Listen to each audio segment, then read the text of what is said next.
Magnoli biology class is not dead.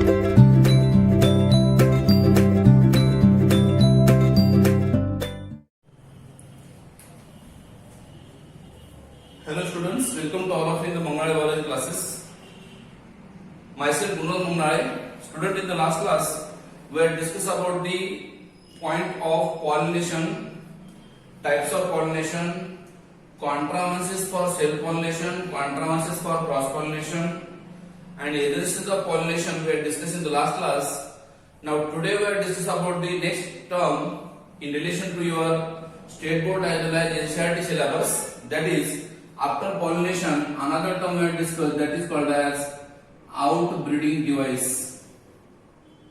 Outbreeding devices. So what is the meaning of outbreeding devices?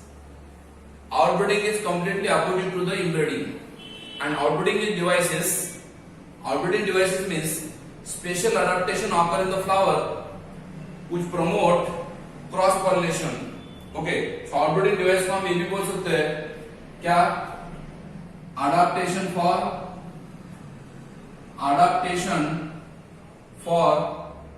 cross pollination, क्योंकि contrivances of cross pollination को भी हम adaptation for cross pollination बोल सकते हैं. और इसमें क्या होता है, जो फ्लावर्स है, हर्माफ्रोडाइट फ्लावर्स है, बाइसेक्सुअल फ्लावर्स है, तो उसमें क्या होता है, सेल्फ पॉलिनेशन कंपल्सरी हो जाता है ना. अगर फ्लावर बाइसेक्सुअल है, हर्माफ्रोडाइट है, तो उसमें कंपल्सरी सेल्फ पॉलिनेशन हो जाता है. मगर कुछ प्लांट क्या करते हैं, खुद को अडॉप्ट करते हैं, खुद को चेंज करते हैं, खुद को मॉडिफाई करते हैं और सेल्फ पॉलिनेशन को अवॉइड करते हैं और क्रॉस पॉलिनेशन प्रमोट करते हैं. उसको बोलते हैं हम लोग contrivances for cross pollination, adaptation for cross pollination, outbreeding devices.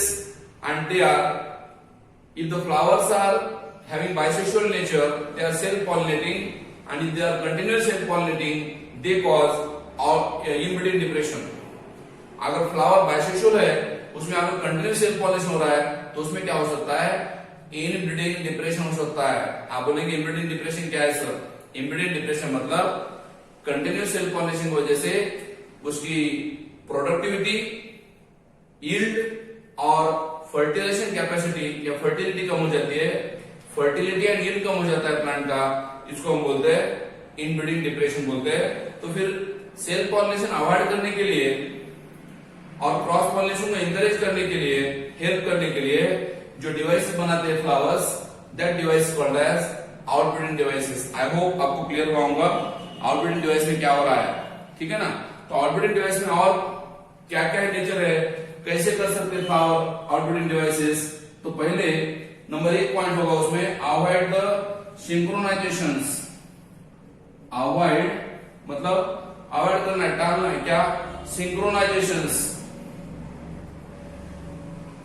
Okay, synchronisation avoid करना है मतलब क्या, दोनों फ्लावर को एक दूसरे के पास नहीं आने देने का है. That is pollen release before the stigma become receptives. Okay, avoid the synchronisation मतलब क्या होगा, यहाँ पे क्या होगा, हिट्रोगैमी कंडीशन होगी, हिट्रोगैमी कंडीशन होगी, डाइकोगैमी कंडीशन होगी, डाइकोगैमी कंडीशन होगी. Means the pollen release before the stigma become receptive, मतलब पोलन का रिलीज जो होगा. ओके, सिंक्रोनाइजेशन में क्या हो रहा है, पोलन रेंज जो है, अवॉइड सिंक्रोनाइजेशन मतलब सिंक्रोनाइजेशन को अवॉइड कर रहे हैं. सिंक्रोनाइजेशन मतलब क्या है, साथ साथ, और अवॉइड सिंक्रोनाइजेशन मतलब क्या है, पहले पोलन रेंज रिलीज होंगे और फिर बाद में स्टिग्मा रिसेप्टिव बन जाएगा और stigma become receptive before the release of pollen range. या फिर उल्टा होगा, स्टिग्मा जल्दी रिसेप्टिव हो जाएगा, पोलन रेंज बाद में रिलीज हो जाएंगे. तो आपको बोला था मैंने, इसको हिट्रोगैमी बोलते हैं और इसके 2 टाइप है. One is protandry. प्रोटेंड्री में क्या होता है, पोलन रेंज पहले रिलीज होते हैं, और सेकंड इज प्रोटोगाइनी, मतलब स्टिग्मा रिसेप्टिव पहले बन जाता है, गायनोसिस पहले मैच्योर हो जाता है, उसको बोलते हैं प्रोटोगाइनी. तो ये है एग्जांपल किसके, दैट इज अवॉइडिंग सिंक्रोनाइजेशन के। Number 2, arrangement of the anther and stigma at different positions, उसको हम बोलते हैं हेट्रोस्टाइली। हेट्रोस्टाइली उसमें क्या होता है, एंथर का और स्टिग्मा का, ये स्टिग्मा है, ये दोनों का जो अरेंजमेंट है वो अलग अलग हाइट में होता है ना। ये एंथर छोटे है, स्टिग्मा बड़ा है, या फिर दूसरा फ्लावर है यहाँ पे, इसमें स्टिग्मा छोटा रहता है और एंथर बड़े होते हैं। तो इसमें क्या होता है, इसमें क्या हो रहा है, इसमें क्या हो रहा है देखो, arrangement of the anther and stigma in different positions. Arrangement of anther and stigma, anther का और स्टिग्मा का जो पोजीशन है वो अलग अलग लेवल पे है। दो अलग अलग फ्लावर्स है, तो यहाँ पे क्या होगा, यहाँ के एंथर यहाँ पे नहीं गिरेंगे, यहाँ के एंथर यहाँ पे नहीं गिरेंगे पोलन ग्रेन। तो इसका मतलब इस फ्लावर के एंथर इस फ्लावर के स्टिग्मा पे गिरेंगे और इस फ्लावर के एंथर इस फ्लावर के स्टिग्मा पे गिरेंगे। इसका मतलब क्या हो रहा है, यहाँ पे सेल्फ पॉलिनेशन नहीं हो पा रहा है। इवन तो फ्लावर बाइसेक्सुअल है ना, फ्लावर बाइसेक्सुअल रहने के बावजूद भी सेल्फ पॉलिनेशन नहीं हो पाता, क्योंकि एंथर की और स्टिग्मा की जो हाइट है, पोजीशन है, वो अलग है, इसीलिए उसको हम बोलते हैं हेट्रोस्टाइली। नंबर 3, तीसरी कंडीशन में बता रहा हूं आपको। Number 3, self incompatibility. ओके, हेट्रोस्टाइली के बाद थर्ड कंडीशन में आपको बता रहा हूं, सेल्फ इनकम्पेटेबिलिटी और called self stability. Okay, self incompatibility. Okay, self incompatibility मतलब सेल्फ स्टेबिलिटी, मतलब खुद के फ्लावर के पोलन ग्रेन खुद के ऊपर जर्मेट नहीं होते। सपोज ये स्टिग्मा है, ये स्टाइल है, और ये ओवरी है ना, ये ओवरी है, और ये ओवरी में सपोज ये 2 है, समझो ये S1 है और ये S2 है। तो यहाँ पे S1 और S2 पोलन ग्रेन का जनरेशन नहीं होगा, यहाँ पे किसका होगा, S3 का होगा, मगर S1 का नहीं होगा। S3 की पोलन ट्यूब जाएगी, मतलब सेल्फ फ्लावर के जो पोलन ग्रेन है, सेल्फ फ्लावर के जो पोलन ग्रेन है, उसको स्टिग्मा अलाउड नहीं करता। स्टिग्मा के ऊपर स्पेशल प्रोटीन, स्पेशल एंजाइम बनता है कि जो रिसेप्टिव नहीं करता किसको, सेल्फ पोलन ग्रेन को, और नॉन सेल्फ पोलन जो है दूसरे फ्लावर के जो पोलन ग्रेन उसको एक्सेप्ट करता है, और फिर पॉलिनेशन होता है, फर्टिलाइजेशन होता है, उसको हम बोलते हैं self incompatibility. That is genetic mechanism बन जाता है, कुछ प्रोटीन बन जाते हैं कि जो प्रिवेंट करते हैं किसको, सेल्फ पोलन को। क्योंकि ये कौन सा था, S1 क्या था, सेल्फ पोलन था ना। क्यों सेल्फ पोलन बोल रहा हूं, क्योंकि यहाँ पे स्टिग्मा के अंदर भी S1 था ना। तो सेल्फ पोलन जो है अवॉइड करते हैं germination from the same flower और flowers of the same plants from fertilisation by inhibiting pollen germination. मतलब सेम फ्लावर के पोलन ग्रेन, सेम प्लांट के पोलन ग्रेन जर्मिनेट नहीं हो पाते, पोलन ट्यूब नहीं बन पाती, ग्रोथ नहीं हो पाती कहां भी पिस्टिल के ऊपर, और फिर ओके दूसरे प्लांट फ्लावर के पोलन ग्रेन अगर गिरते हैं, दूसरे प्लांट के अगर पोलन ग्रेन गिरते हैं, तो इमीडिएटली उसको पोलन ट्यूब फॉर्मेशन के लिए प्रमोट करते हैं। उसको बोलते हैं हम लोग सेल्फ इनकम्पेटेबिलिटी और सेल्फ स्टेबिलिटी। नंबर तीसरा, चौथा पॉइंट बोल रहा हूं, production of unisexual flowers. Unisexual flowers, okay, unisexual flowers. इसमें क्या होता है, यूनिसेक्सुअल फ्लावर में the male and female flowers are present on the same plant और डिफरेंट प्लांट्स। जैसे कि मेल फ्लावर और फीमेल फ्लावर, मेज में आपको पता होगा, मेज में मेल फ्लावर ऊपर रहते हैं और फीमेल फ्लावर नीचे रहते हैं। तो वहां पे क्या होगा, जिट्रोनोगैमी हो सकता है। ओके, तो हम उसको मोनोसिस प्लांट बोलते हैं।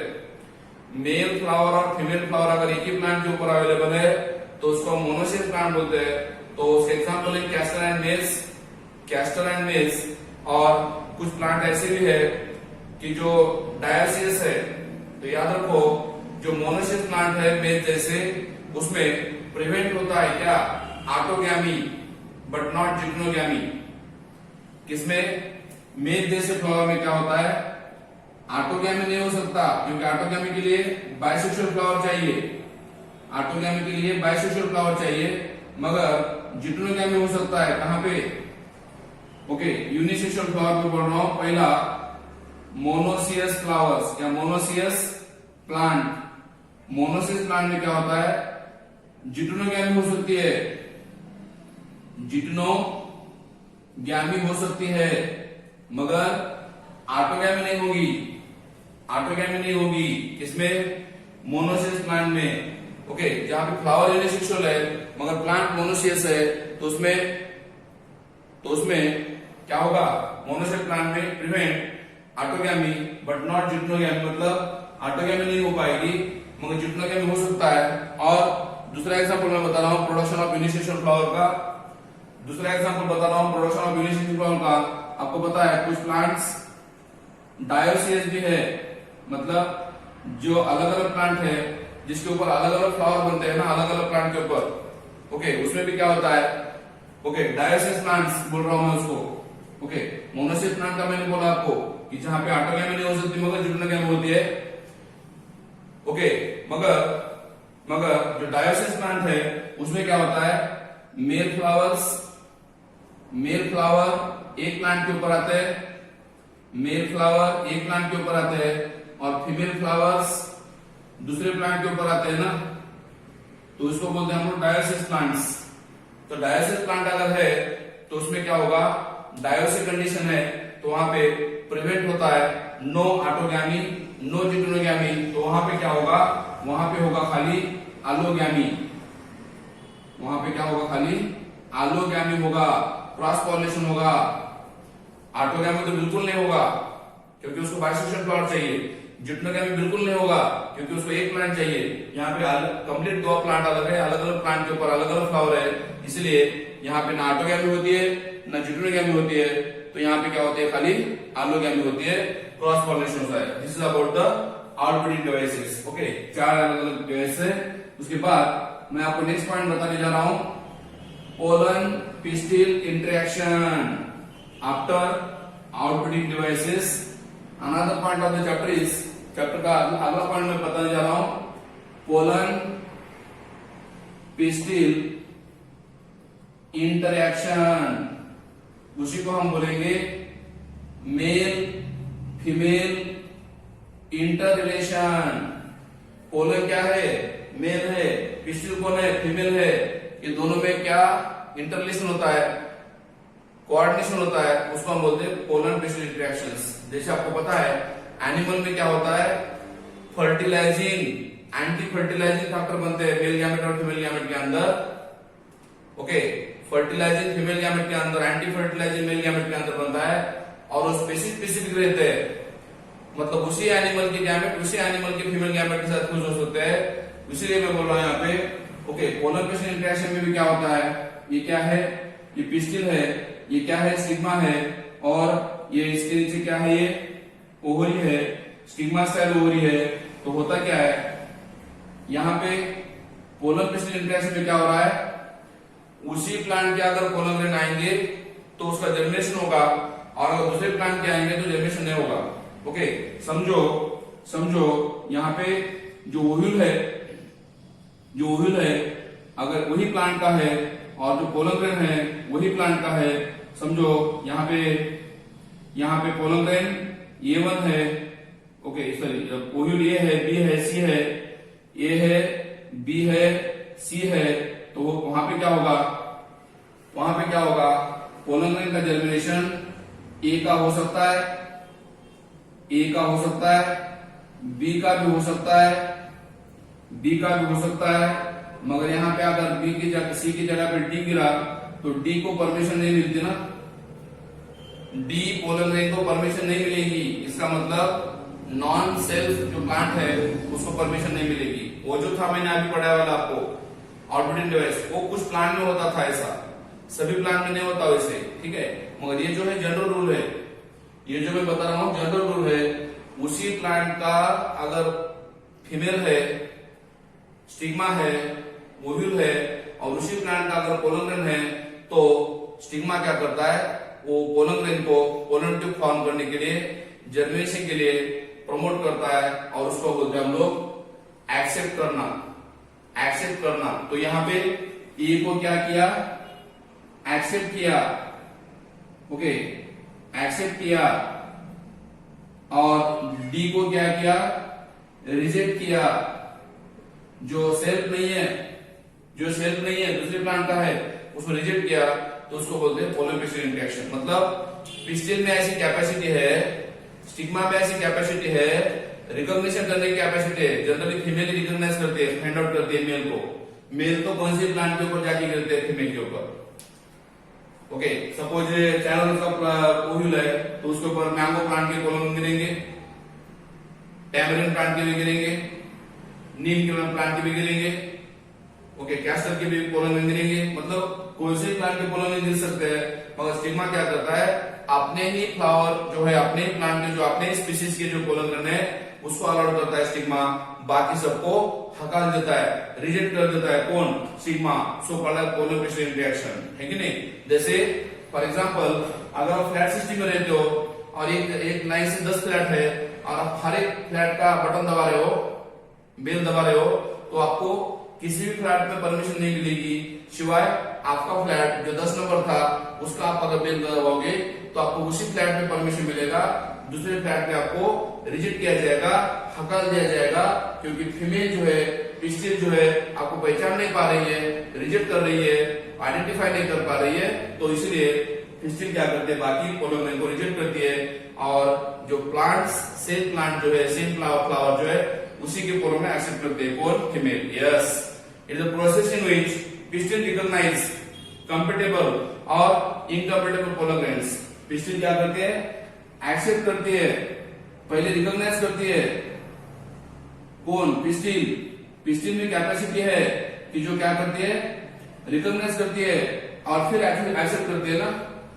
और जो पोलन ग्रेन कंपैटिबल है उसको एक्सेप्ट करती है, और जो इनकंपैटिबल है उसको रिजेक्ट कर देते हैं ना पिस्टिल, है ना, through the chemical composition produced by them. क्योंकि पिस्टिल के ऊपर कुछ केमिकल बनते हैं, कुछ एंजाइम बनते हैं, कुछ रिसेप्टर बनते हैं। पिस्टिल के ऊपर कुछ एंजाइम बनते हैं, कुछ रिसेप्टर प्रोटीन बनते हैं, वो खाली अपने ही प्लांट के पोलन ग्रेन, अपने स्पीशीज के पोलन ग्रेन को एक्सेप्ट करते हैं। And if the pollen is compatible then right type. Pollen क्या है, अगर कंपैटिबल है मतलब राइट टाइप के है, राइट टाइप के है, तो पिस्टिल क्या करेगा, एक्सेप्ट करेगा। और the pollen is promote for post pollination. Pistil अगर पोलन ग्रेन अगर राइट टाइप का है तो पिस्टिल क्या कर रहा है, एक्सेप्ट कर रहा है, उसको प्रमोट कर रहा है, किसके लिए, पोस्ट पॉलिनेशन के लिए, पोलन ट्यूब फॉर्म के लिए। और अगर पोलन ग्रेन अगर रॉन्ग टाइप का है तो एक्सेप्ट रिकॉग्नाइज करेगा, नहीं करेगा, एक्सेप्ट नहीं करेगा, क्योंकि रॉन्ग टाइप का था, उसको रिजेक्ट करेगा। और फिर अगर पोलन ग्रेन राइट टाइप का है तो पोलन का जर्मिनेशन होगा स्टिग्मा के अंदर, जब पोलन ट्यूब फॉर्म होगी जर्म पोर से। आपको पता होगा पोलन ग्रेन के ऊपर जर्म पोर रहते हैं, जर्म पोर्स जो इंटाइन से बाहर आते हैं, पोलन ट्यूब बनती है, और the content of the pollen grain move into the pollen tube and grow through the tissue of the stigma and then style and reaches to the ovary ना। Pollen tube कहां जा रही है, stigma से style to ovary जाती है। और आपको पता होगा ओवरी के अंदर क्या है, वन और मेनी ओव्यूल्स है ना। ओके, तो ओव्यूल जो है एंट्री करता है कहां पे, या पोलन ट्यूब जो है ओव्यूल के अंदर एंट्री करती है, और जब एंट्री करती है तो कैसे एंट्री करती है, through synergids. Okay, through synergids. आपको पता होगा ये अगर एम्ब्रियो सैक है, इसमें एक है और यहाँ पे 2 सिनेर्जिड्स है ना, ये तो सिनेर्जिड्स में क्या होता है, एक सिनेर्जिड ब्रेक हो जाती है and deform filiform apparatus। Filiform apparatus कौन, सिनेर्जिड बनाती है, और ये अंदर का कौन है, फीमेल गैमेट है, कौन सा, एक। तो जब पोलन ट्यूब आती है तो पोलन ट्यूब एक्सेप्ट करता है, कौन, अट्रैक्ट करता है, कौन, फिलीफॉर्म apparatus सिनेर्जिड्स, और जिसकी वजह से क्या होता है, पोलन ट्यूब ब्रेक हो जाती है और मेल गैमेट जो है बाद में अंदर डिस्चार्ज हो जाते हैं। कहां पे डिस्चार्ज होते हैं, एम्ब्रियो सैक के अंदर। Okay, male gamete is form, enter into the embryo sac and then pollen अगर कंफर्टेबल है तो ऐसा होता है, अगर पोलन अगर इनकंफर्टेबल है, रॉन्ग टाइप का है, तो प्रिवेंट होता है पोलन जर्मिनेशन, पोलन ट्यूब का ग्रोथ स्टॉप हो जाता है, and plant will shed the pollen grains. Okay, मैंने आपको बोला था पॉलिनेशन कब होता है generally when pollen grains are at two celled stage. याद करो, पोलन ग्रेन जब दो सेल का होता है उसमें एक जनरेटिव सेल है और दूसरा वेजिटेटिव सेल है। जनरेटिव सेल स्मॉल है, वेजिटेटिव सेल लार्ज है। ऐसे दो सेल का जब पोलन ग्रेन बनता है तब पॉलिनेशन होता है। ओके, 60% एंजियोस्पर्म में मैंने बोला था आपको ऐसी सिचुएशन होती है। ओके, एंड वेजिटेटिव सेल और जनरेटिव सेल जब बनते हैं and generative cell again divide to form two male gametes. बाद में जनरेटिव सेल क्या करती है, generative cell pollen tube germination के बाद the generative cell produce two male gametes. Generative cell से क्या बनते हैं, दो मेल गैमेट बनते हैं। मैंने बोला था आपको ये गैमेट बनाने के लिए एक मियोसिस और दो माइटोसिस की जरूरत है। ऑलरेडी मैंने आपको एक पॉइंट पढ़ाया है डेवलपमेंट ऑफ मेल गैमेटोफाइट में। In plant will shed pollen grand three celled stage. कुछ प्लांट में जो है जवाब जैसे प्लांट में 40% एंजियोस्पर्म में three celled pollen grain shed होता है। तो वहां पे क्या होता है, पोलन ट्यूब के अंदर दो मेल गैमेट रहते हैं शुरुआत में और फिर pollen tube reaches to the ovary then enter in the ovule through micropyle. Pollen tube जो ओवरी में आती है, ओवरी के अंदर आपको पता होगा ओवरी के अंदर क्या होता है, ओपनिंग होता है ओवरी के अंदर। उस ओपनिंग को हम बोलते हैं ओवरी के अंदर, सॉरी ओवरी के अंदर ओव्यूल है। ओवरी के अंदर क्या है, ये this is the structure of ovule और ओव्यूल के ऊपर अंदर क्या है, एक ओपनिंग है। That opening is called as micropyle. अगर पोलन ट्यूब माइक्रोपाइल से एंट्री करते हैं तो उसको हम बोलते हैं माइक्रोगैमी या पोरोगैमी। क्या, पोलन ट्यूब ऊपर से आने के बाद अगर माइक्रोपाइल से एंट्री करती है तो उसको हम बोलते हैं माइक्रोगैमी और पोरोगैमी बोलते हैं। और आपको पता है जब माइक्रोगैमी होता है तो फिर सिनेडिड्स की तरफ, सिनेडिड कहां है, माइक्रोपाइल की तरफ रहते हैं सिनेडिड्स, उसमें से एक सिनेडिड ब्रेक हो जाता है and form filiform apparatus। Synergids form filiform apparatus। Okay, micropyle की तरफ है और वो फिलीफॉर्म apparatus क्या करता है, गाइड करता है किसको, पोलन ट्यूब को। और फिर पोलन ट्यूब डिस्चार्ज होके दो मेल गैमेट अंदर एंट्री करते हैं। अब याद रखो जब पोलन ग्रेन जर्मिनेट होता है तब क्या होता है, calcium and boron. Calcium and boron ये दो फैक्टर्स है जो पोलन ट्यूब जर्मिनेशन के लिए हेल्प करते हैं। या movement of the pollen tube chemoactive है क्योंकि filiform apparatus produce, filiform apparatus जो है they produce what, calcium and boron. Very important point, synergids में जो है कैल्शियम एंड बोरॉन बनते हैं जिसकी वजह से कीमोटैक्टिक अट्रैक्शन होता है, मतलब पोलन ट्यूब जो है केमिकल अट्रैक्शन होता है और फिर पॉलिनेशन हो जाता है। And the plant breeders can manipulate pollen pistil interaction. Plant breeder को पता होना चाहिए कि पोलन पेस्टिल इंटरेक्शन कैसे होता है, even incompatible pollination to get desired hybrids. अगर इनकम्पेटेबल हो रहा है तो आपको हाइब्रिड बनाना पड़ता है ना, हाइब्रिड बना सकते हैं आप, तो इसको बोलते हैं हम लोग पोलन पेस्टिल इंटरेक्शन। उसके बाद में आपको एक पॉइंट बता रहा हूं, artificial cross pollination also called as hybridisation. Okay, pollen pistil interaction तो नॉर्मल था, नेचुरल था, मगर कुछ प्लांट में हम क्या करते हैं, आर्टिफिशियली हाइब्रिडाइजेशन करते हैं, आर्टिफिशियली क्रॉस पॉलिनेशन करते हैं। सो अगला कंसेप्ट मैं बता रहा हूं आपको, next is artificial what, hybridization. What is the meaning of hybridization? The method of making hybrid seed, hybrid plants is called hybridization. Crop plant में अगर इंप्रूवमेंट करना है, डिजायर्ड प्लांट की वैरायटी बनाना है, प्रोडक्शन इंक्रीज करना है, प्लांट हेल्दी बनाना है, yield बढ़ाना है, ओके, अट्रैक्टिव बनाने का फ्रूट्स, तो क्या करना पड़ेगा, क्रॉप का इंप्रूवमेंट करना है, क्रॉप का इंप्रूवमेंट करना है, ओके, अट्रैक्शन बढ़ाने का है। तो फिर क्या होता है, क्रॉप इंप्रूवमेंट प्रोग्राम में जो डिजायर्ड पोलन ग्रेन्स है, डिजायर्ड पोलन ग्रेन्स है, ओके, जो यूजफुल प्लांट के डिजायर्ड पोलन ग्रेन है, वो क्या करते हैं हम लोग आर्टिफिशियली लाके डालते हैं, कहां पे, फीमेल फ्लावर के ऊपर, और दोनों प्लांट का हम आर्टिफिशियल क्रॉस पॉलिनेशन करते हैं। और आर्टिफिशियल क्रॉस पॉलिनेशन के लिए हमको दो मेथड अप्लाई करना पड़ता है यहाँ पे। कौन कौन सी, नंबर एक इमैस्कुलेशन पहली जो मेथड है वो है इमैस्कुलेशन और दूसरी जो मेथड है that is called as bagging. Very simple. Artificial cross pollination करना है मतलब आर्टिफिशियल हाइब्रिडाइजेशन करना है मतलब उस प्लांट में क्या होता है, नेचुरली सेल्फ पॉलिनेशन होता है। जिस प्लांट में नेचुरल सेल्फ पॉलिनेशन होता है उसमें हम क्या कर रहे हैं, आर्टिफिशियली क्रॉस पॉलिनेशन कर रहे हैं ना। तो पहले क्या करना पड़ेगा, जो फ्लावर नेचुरली बाइसेक्सुअल था, याद रखो, जो फ्लावर नेचुरली बाइसेक्सुअल था उसका हम क्या करेंगे, मेल पार्ट रिमूव करेंगे। जो फ्लावर नेचुरली कैसा था, बाइसेक्सुअल था, ओके, नेचुरली बाइसेक्सुअल था, पहले क्या था, बाइसेक्सुअल था, और उसमें से क्या किया फिर हमने, उसमें से क्या किया, उसके स्टेमन पूरे रिमूव कर दिए। क्या रिमूव कर दिए, स्टेमन जो है, मेल पार्ट जो है, बाइसेक्सुअल पार्ट का फ्लावर का जो पूरा पार्ट है रिमूव कर दिया, मतलब सेपल्स, पेटल्स, स्टेमन्स रिमूव कर दिए।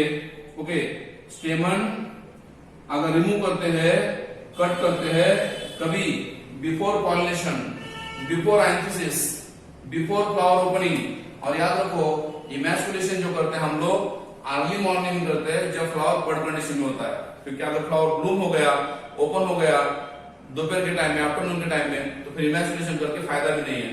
इमैस्कुलेशन कब करना पड़ता है, फिर अर्ली मॉर्निंग में करना पड़ता है, बड कंडीशन में करना पड़ता है। So what is emasculation, the process of removal of stamen from bisexual flower and to make it female flower. Bisexual flower को क्या बनाया, फीमेल फ्लावर बनाया, उसको बोलते हैं हम लोग इमैस्कुलेशन। और फिर इमैस्कुलेशन करने के बाद, याद रखो, इमैस्कुलेशन करने के बाद जो मेल फ्लावर है जिसके ऊपर डिजायरेबल पोलन ग्रेन है, मेल फ्लावर के ऊपर डिजायरेबल पोलन ग्रेन थे, वो पोलन ग्रेन हम क्या करेंगे, मेल फ्लावर के पोलन ग्रेन यहाँ पे लाके डाल देंगे ना, किसके, मेल फ्लावर के पोलन ग्रेन जो ओपन हुआ था। याद रखो मेल फ्लावर का हम क्या करते हैं, फिर एंथर यूज करते हैं, इसके स्टिग्मा या सीड नहीं यूज करते। मेल फ्लावर को कट करेंगे, उसके पोलन ग्रेन, उसके एंथर यहाँ पे लाके डस्ट करेंगे, और फिर ये उसको बोलते हैं हम लोग आर्टिफिशियल क्रॉस पॉलिनेशन और हाइब्रिडाइजेशन बोलते हैं। ठीक है ना, डायग्राम आपको क्लियर हो गई। और इमैस्कुलेशन के और टाइप्स है, हॉट वाटर ट्रीटमेंट है, फोर्सिप मेथड है, ओके, मतलब गर्म पानी में उसको स्टिग्मा को इंसर्ट करते फ्लावर को, तो पोलन ग्रेन मर जाते हैं। फोर्सिप मेथड है, मतलब फोर्सिप के द्वारा हम स्टेमन को कट करके निकालते हैं। So emasculation means removal of anther from the bisexual flower in bud condition of the female parents. देखो इमैस्कुलेशन किसमें करना है, जो आपको प्लांट्स, जो प्लांट आपको क्या चाहिए, एज ए फीमेल पेरेंट चाहिए, जो प्लांट आपको क्या चाहिए, फीमेल पेरेंट चाहिए। नेचुरली तो बाइसेक्सुअल था, मगर आपको फीमेल पेरेंट बन के यूज करना है ना, before the anther dehiscence, anther break होने के बाद पहले वो करना है, बाद में बैगिंग करना है। बड़ी बैगिंग, जो इमैस्कुलेशन किया हुआ फ्लावर था, उसके ऊपर अनवांटेड प्लांट के पोलन ग्रेन ना आके गिरे।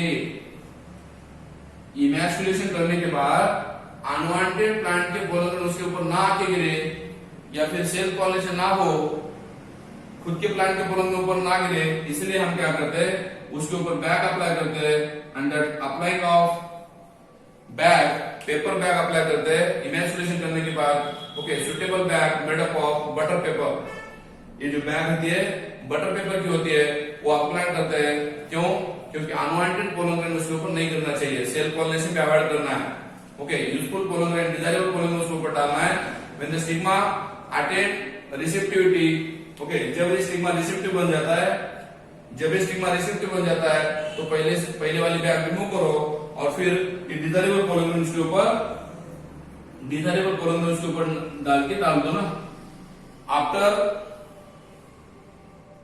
dehiscence of, okay, after distribution of, okay, deposition of pollen grain on the stigma of the female parents, then again rebag, pollen grain dust करने के बाद मेल पेरेंट के बाद में उसी फ्लावर को रीबैगिंग करना है। रीबैगिंग क्यों करना है, क्योंकि और फिर कोई अनवांटेड प्लांट के पोलन उसके ऊपर आके ना गिरे और कंटेमिनेशन ना हो। कंटेमिनेशन ना हो इसलिए रीबैगिंग करना पड़ता है। ये बात याद रखो, अगर फ्लावर नेचुरली यूनिसेक्सुअल है, नेचुरली फीमेल फ्लावर है, तो उसको इमैजिनिंग करने की जरूरत नहीं है। जो फ्लावर नेचुरली यूनिसेक्सुअल है, नेचुरली फीमेल है, उसमें इमैजिनिंग करने की जरूरत नहीं है। ओके, फीमेल बर्ड, ओके, और उसको बैगिंग भी करने की जरूरत नहीं है। आप the open, okay, female flowers birds are bagged up before the flower open, तो फिर इमैजिनिंग करने की जरूरत नहीं है, मगर बैगिंग करना पड़ता है। फीमेल फ्लावर को बैग करना है, ओके, कब? ओपन होने के पहले। And when stigma become receptive, इसमें बोल रहा हूं यूनिसेक्सुअल फ्लावर अगर होता है तो फीमेल फ्लावर के ऊपर पहले बैग डालो, जब स्टिग्मा रिसेप्टिव बनता है तो डिजाइरेबल पोलन उसके ऊपर लाके डाल दो, using the desirable pollen grain of the male plant, flower डाल दो और फिर रीबैगिंग करो उसको। तो ये हो गया मेथड किसका? आर्टिफिशियल हाइब्रिडाइजेशन का या आर्टिफिशियल क्रॉस पॉलिनेशन का। Okay, so this is about the points about artificial cross pollination as well as आज मैंने आपको आउटब्रीडिंग डिवाइस क्या है, पोलन पिस्टन इंटरेक्शन क्या है, और उसी के साथ क्या आर्टिफिशियल हाइब्रिडाइजेशन पॉइंट, 3 पॉइंट मैंने आपको डिस्कस किए। Thank you, have a good day.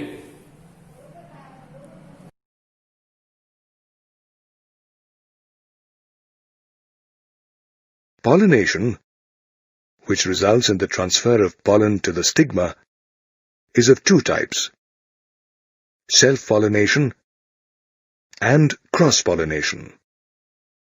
Continuous self-pollination or inbreeding throughout successive generations, however, is not desirable as it leads to inbreeding depression, a condition characterized by a decrease in genetic vigor and vitality, which results in reduced fitness in offspring. In fact, when genetically similar parents self-pollinate, the offspring are more likely to have genes in a homozygous condition. Moreover, the recessive harmful or undesired alleles, which otherwise would not have expressed themselves in heterozygous parents, get expressed in the homozygous offspring. Such offspring with undesired traits also face the risk of being eliminated during the process of natural selection. These undesirable traits include reduced pollen output, decreased quantity and quality of seed production, to name a few. To counter inbreeding depression, many flowering plants have developed several mechanisms called outbreeding devices that discourage self-pollination and promote cross-pollination. These devices include dichogamy, harcogamy, self-incompatibility, pollen prepotency, and unisexuality. In dichogamy, which is observed in bisexual flowers, the anther and stigma of the flower mature at different times. Dichogamy is of two types: protandry and protogony. In protandry, which is observed in plants such as maize, pollen is released before the stigma becomes receptive. That is, andrecium of the flower matures earlier than the gynecium. Whereas, in protogeny, which is observed in millet or bajra, the gynecium matures prior to the andrecium. That is, the stigma becomes receptive long before the pollen is released.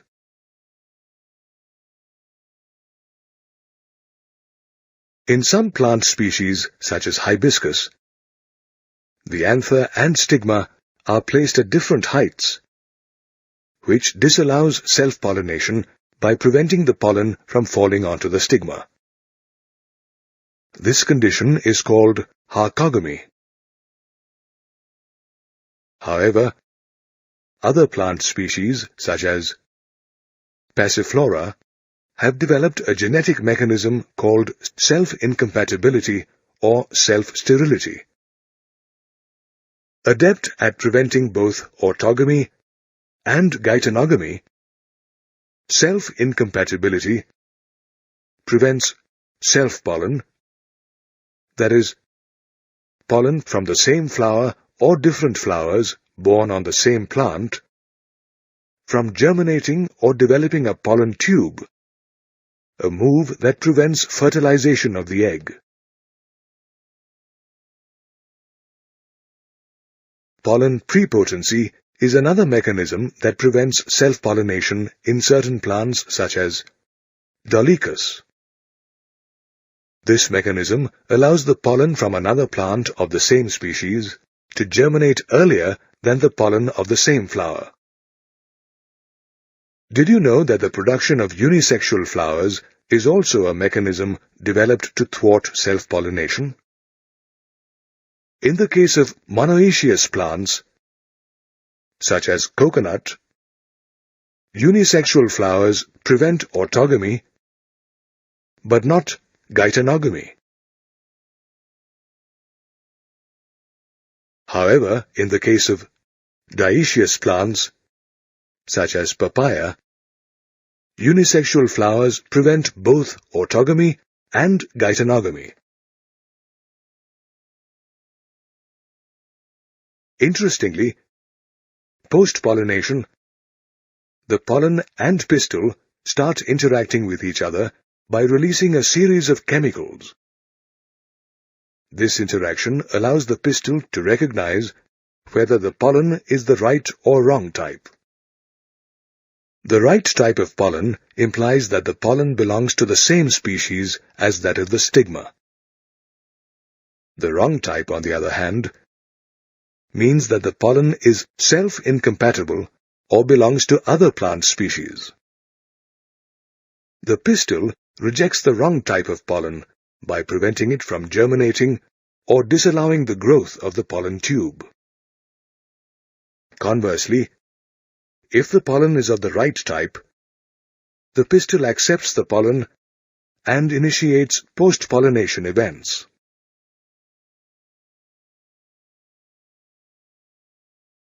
Post-pollination events include the germination of the pollen and the formation of the pollen tube, which emerges through one of the germ pores. When the pollen tube starts growing through the stigma and moving towards the ovary, the generative cell, in the case of a two-celled pollen grain, divides mitotically to form the two male gametes. However, in a three-celled pollen grain, the pollen tube carries two male gametes from the point of germination. The pollen tube then grows through the style and advances towards the ovary, which contains the ovule.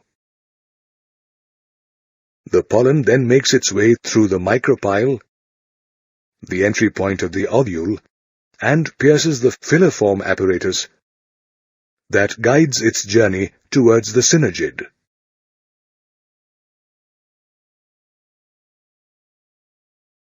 All these events, from pollen deposition on the stigma until the pollen tube enters the ovule, are together referred to as pollen-pistil interaction.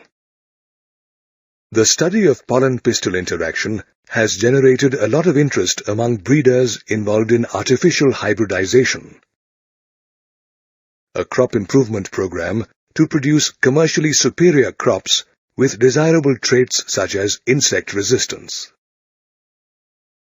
This is because the knowledge gained in this area has the potential to help breeders manipulate this interaction, including those of incompatible pollination, to get a desired hybrid plant. For instance, breeders know that for successful crossing, it is necessary to protect the stigma from unwanted pollen and expose it to the desired pollen. This is achieved through emasculation and bagging, two techniques developed for artificial hybridization.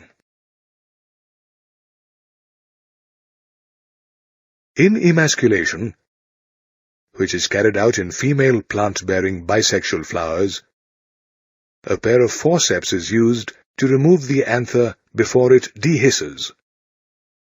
Emasculation is followed by bagging, a technique where the emasculated flower is wrapped in a bag, usually made of butter paper, to prevent pollination by unwanted pollen.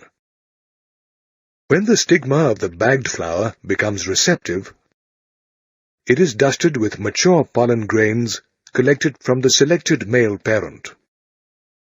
The flower is rebagged and left to produce fruits. In the case of female plant-bearing unisexual flowers, emasculation is not needed. Instead, the female flower is bagged before it blooms.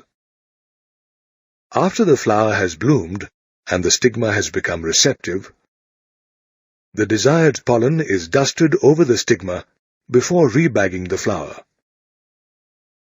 In this way, pollen-pistil interaction allows the plant to recognize the pollen and promote its germination for fertilization to take place.